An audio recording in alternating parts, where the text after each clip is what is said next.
On this episode of the podcast, I have with me Jeremy Goldsmith. He is the VP of Engineering at Branch. We're going to be talking about leading with purpose and helping clarify purpose for team, individual, organization. And obviously, Jeremy's got a great background as an engineering leader. And we're going to be talking about how he handles that and how he deals with the people side, how he handles the messaging within the team, helping increase ownership, kind of unlocking some of the potential within the people he's responsible for. Jeremy, thanks for joining the show to talk about this.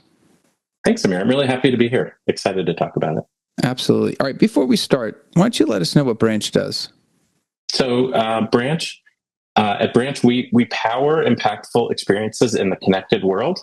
It's kind of our tagline. We have a platform where we serve enterprise companies who are trying to acquire and retain and engage their users in different ways. And we provide them a way to do deep linking, which before I joined Branch, I didn't really know was a thing.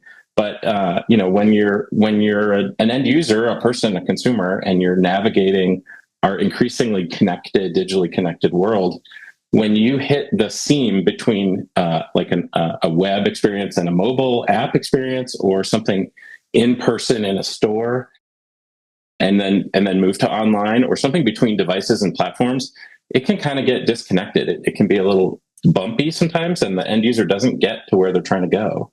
And that can be frustrating. Deep links help smooth that out and make the experience more seamless. So if I'm a customer of Starbucks who uses Branch, and they're trying to make sure that people get from store into their app and engage, that they don't drop off and lose them. It takes them to the right place. Even if they have to install the app, they don't have it.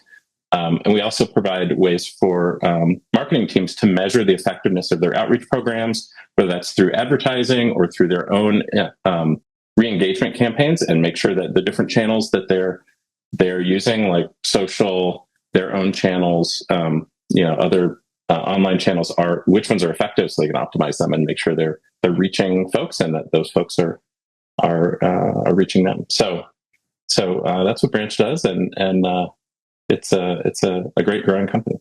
Awesome. Oh, that definitely seems like an exciting product.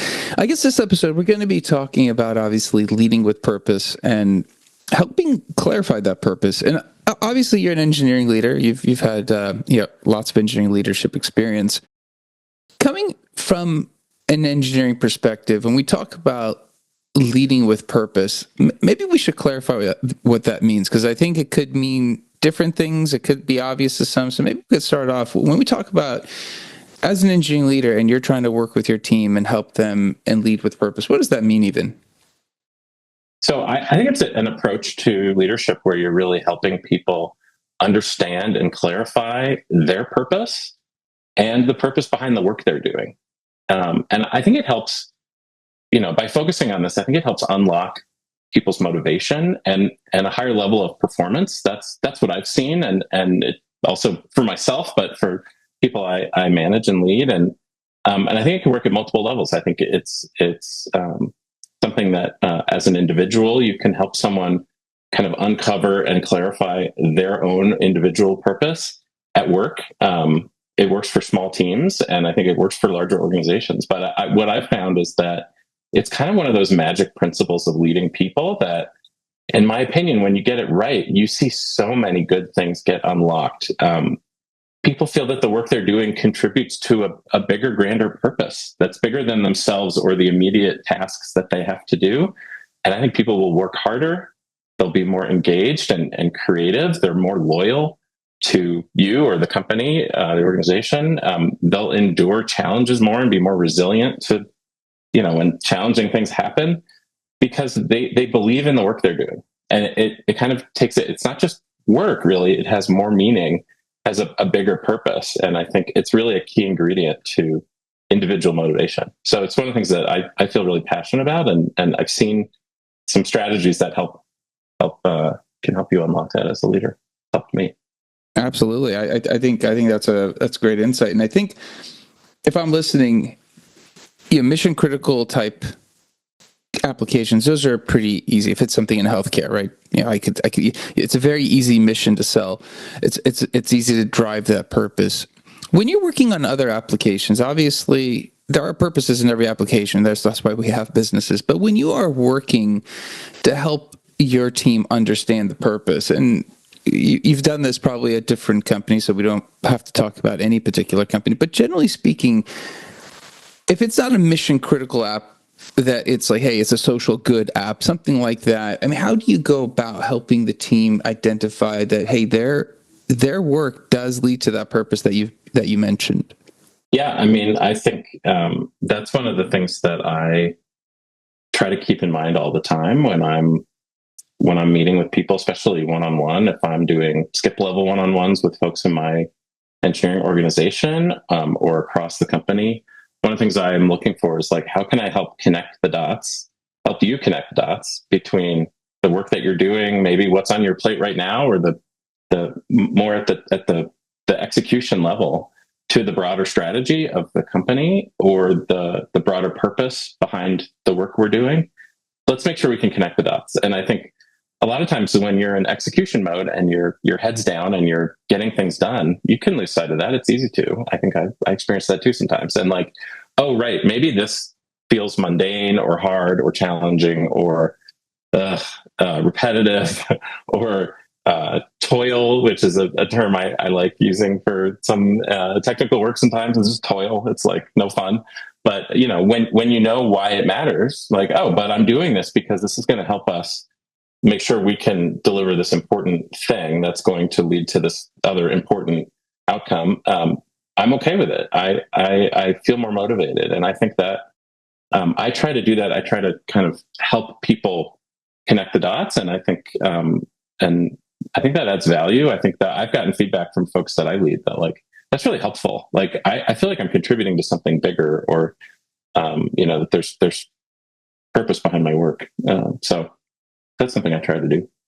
Interesting. I like it. I guess as an executive leader, you have a different lens. You're sitting and talking to leadership. You have those strategic conversation, and your lens has to change to be able to translate that, what the purpose is, what the roadmap looks like, both short term and long term. And I think it's constantly changing the optics of how you're viewing various business initiatives that you're translating.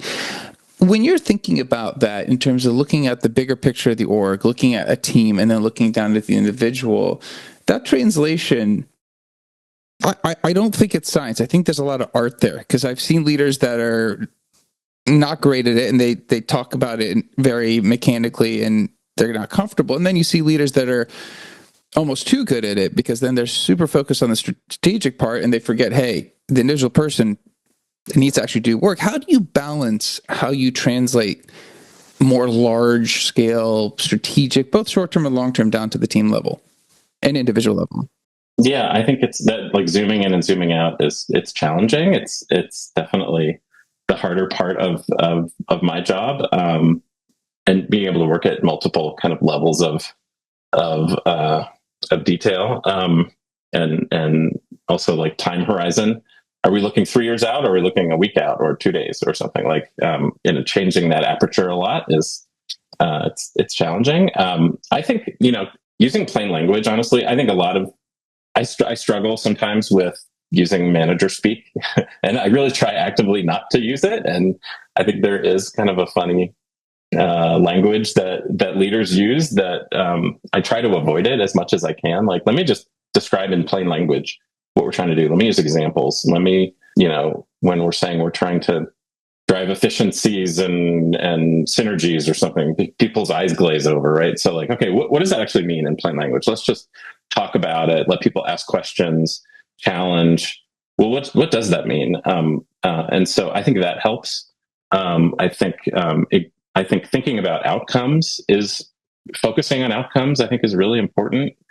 Okay, well, what's the outcome that would happen? What would we want to see if this is successful? Oh, now I get it. You mean that means we should see a 5% increase in customers adopting this product or something, or we see an expansion in a new geography. That's the outcome we want. Oh, now I get it. Okay, so like, I think like illustrative examples help, but let people like struggle with it a little bit and ask questions and challenge it. Well, I thought it meant this. Why doesn't it mean that? And like, so I think that just the more plain conversation can really help.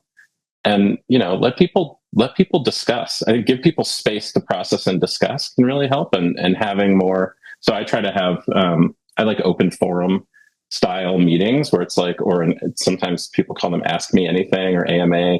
Like, hey, you heard the polished presentation of this year's upcoming strategy. Let's break it down and like make sure everybody kind of can make sense of it.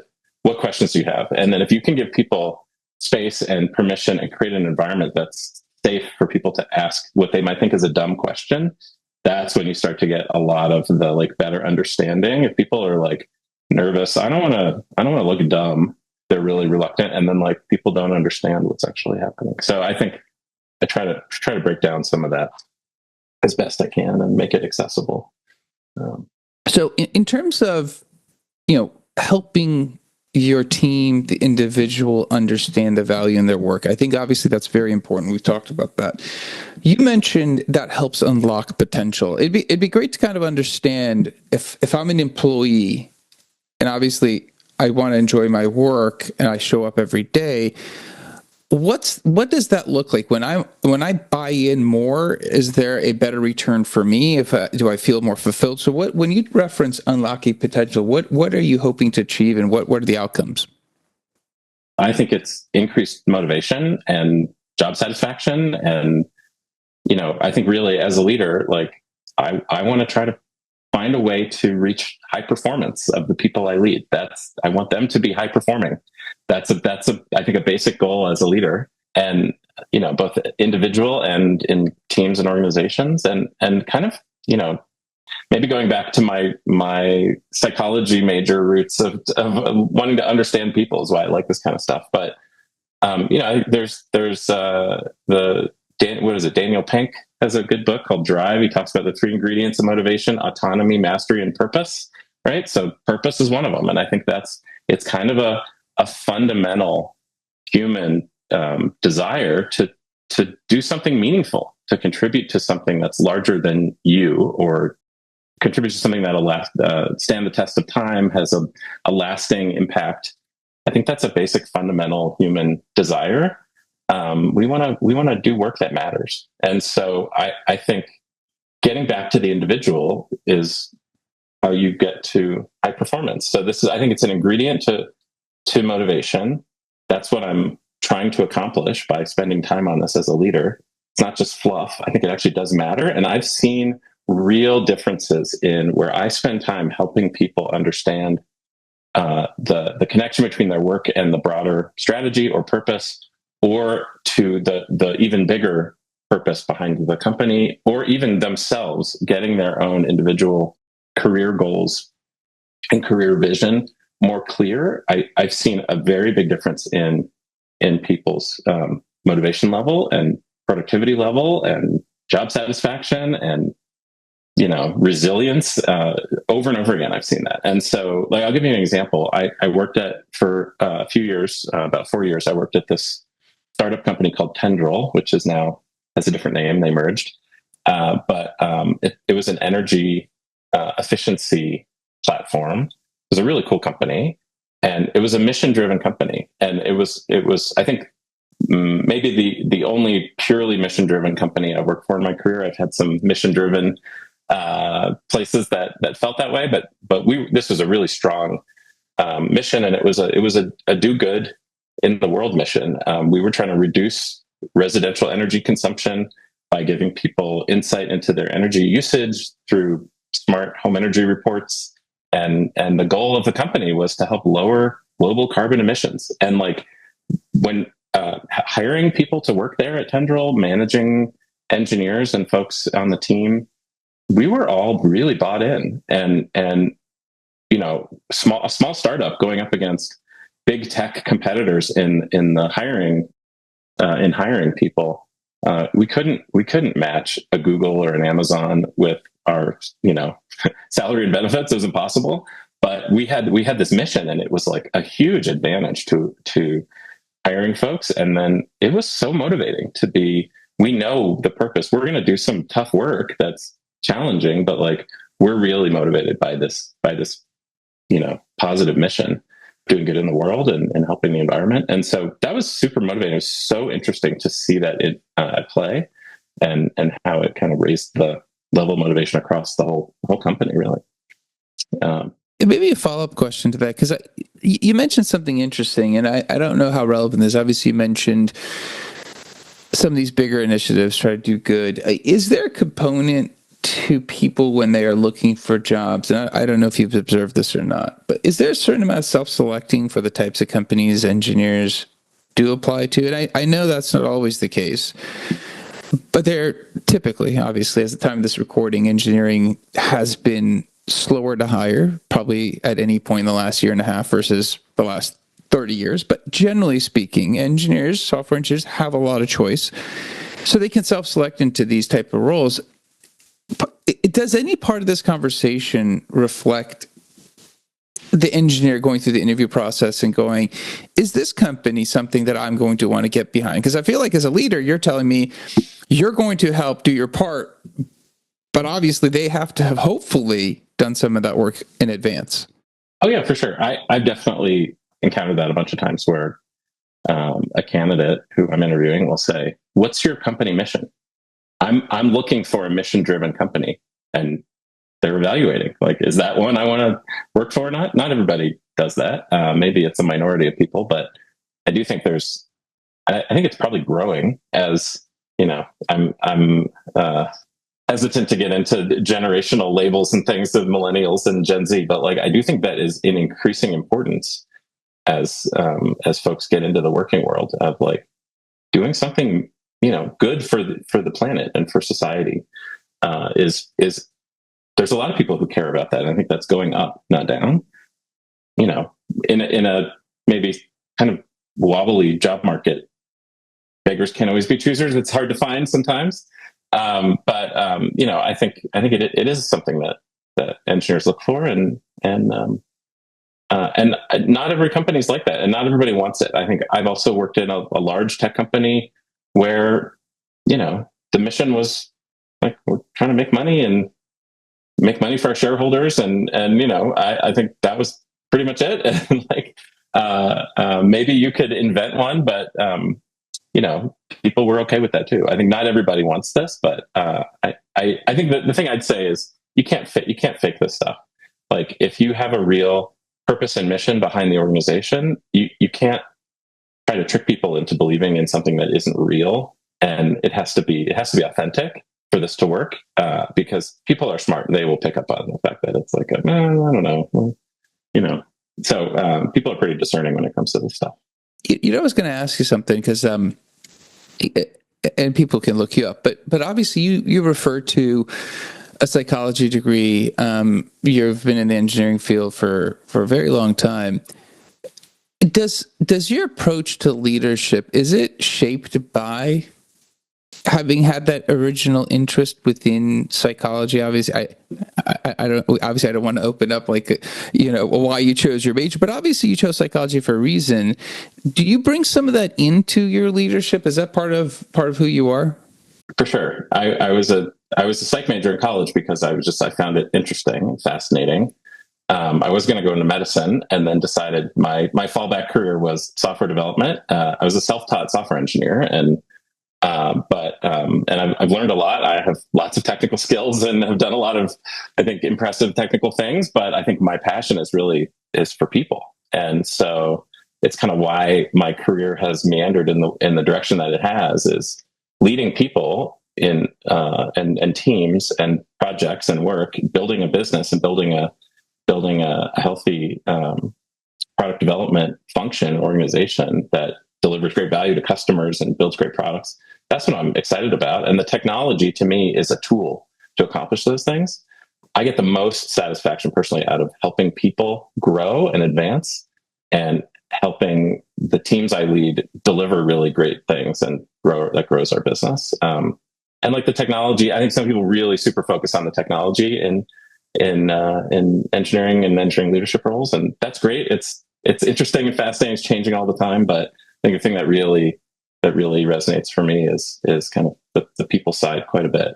So that's why I've ended up with these kinds of focuses. I think I found that if I can help other people reach new levels of motivation and performance and accomplishment, I actually get better results if I can hire people who are smarter than me technically and help create an environment around them that helps them feel motivated. I get better outcomes than if it's all based on my own technical understanding. So that's how I approach it. Not everybody does that way, but it works for me. Honestly, as you're speaking and you've been providing context to this, the more I think about your interest in somebody's people side, their development. I know a lot of leaders want that, but obviously you have certain things that are important to you. And obviously, your interest in how the human mind works comes through. I guess maybe a final question that I was hoping to ask you: when we are talking about people and we're talking about help, I guess trying to figure out and help them unlock and trying to understand them, where do you spend your time, or how do you spend your time in trying to understand the individual, right? Because obviously some people might be remote, some people might be hybrid, some people are in the office, and that's kind of changed the dynamic of how we get to learn about our employees and what makes them tick. I guess from your perspective, what are things that you've done that help you get that lens into somebody? Yeah, I think I'm a big believer in lots of FaceTime, whether that's Zoom or in person. I prefer in person if I can, and spending time with people, getting to know them as humans. I think one of the parts of this leading with purpose topic is helping individuals understand their career path and figure out where they're headed, what's their personal purpose as a worker, as an employee, and what are some of their goals? Like, where are they headed? And you have to build a relationship first where people like trust you and will open up. And so I just like to get to know people, their families, their passions, just talk to them as humans and show actual authentic interest. It's not, you can't fake that either. Like, you have to actually be interested in people. They will know if you're not. And then get into like, okay, well, where do you want to go in your career? What do you want to be doing in a few years? And what's surprising to me? Most people don't know.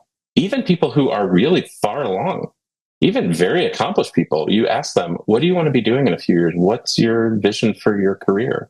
And they're like, I don't know. I just like doing this work and I'll just keep doing it. And like, so few people have thought it through.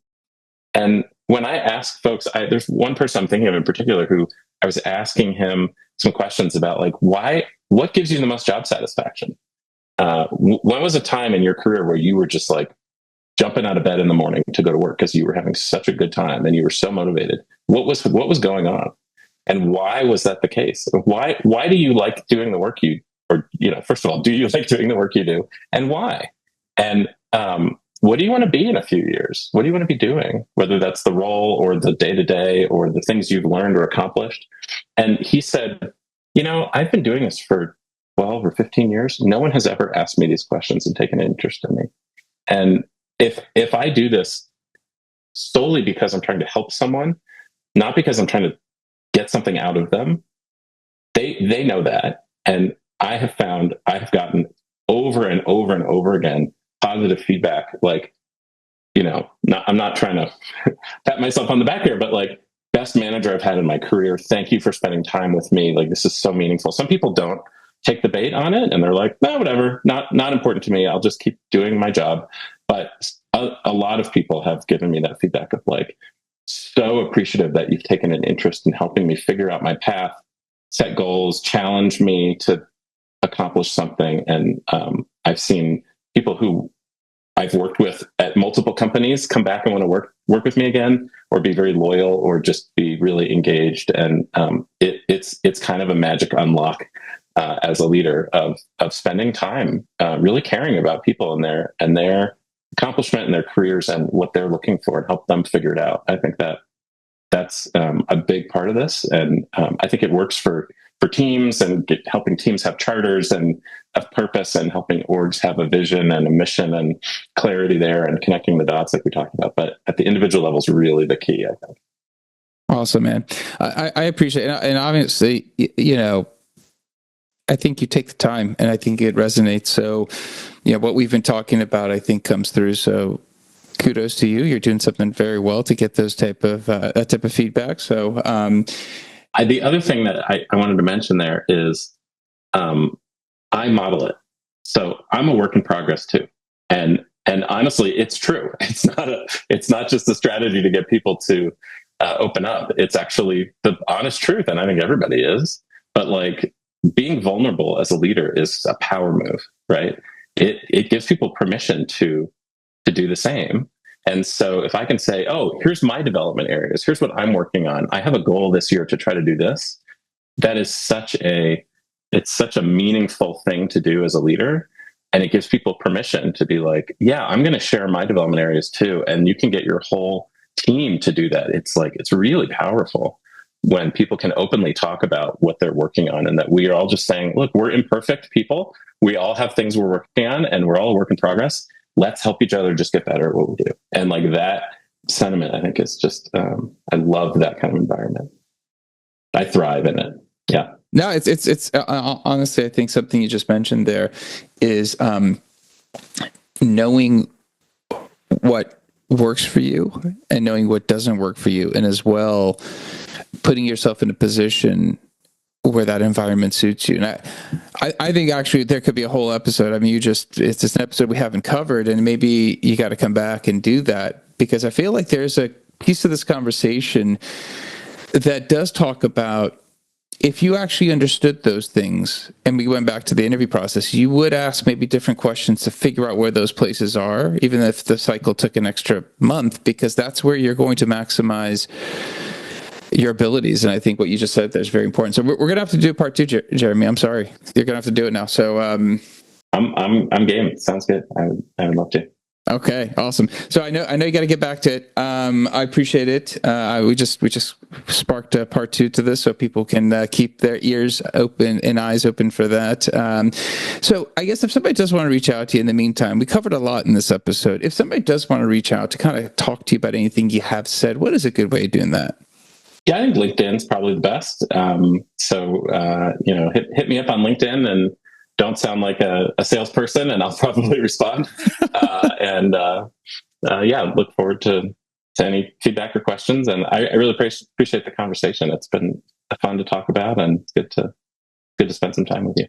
Absolutely. Likewise. Thank you again for being on. And that's it for this episode. We'll be back again. Different guests, different topic. Until then, two things. One, I think what we talked about with Jeremy is really interesting, because he does have a unique background. He does come in with a psychology degree. He does have an interest in people. But I think as leaders generally, people are very interested in their employees. And I think Jeremy brought some interesting viewpoints. I think leading with purpose, understanding him. He mentioned that people like to continue to work with him. And I think that's the biggest testament of what he's doing is working. And the time he spends to get to know his team is obviously something we can all learn from. There might be a part two, so please listen to this if you're interested. I definitely will have him back on to do that, because I think it was a great topic. So please share this episode with other people that might benefit from it.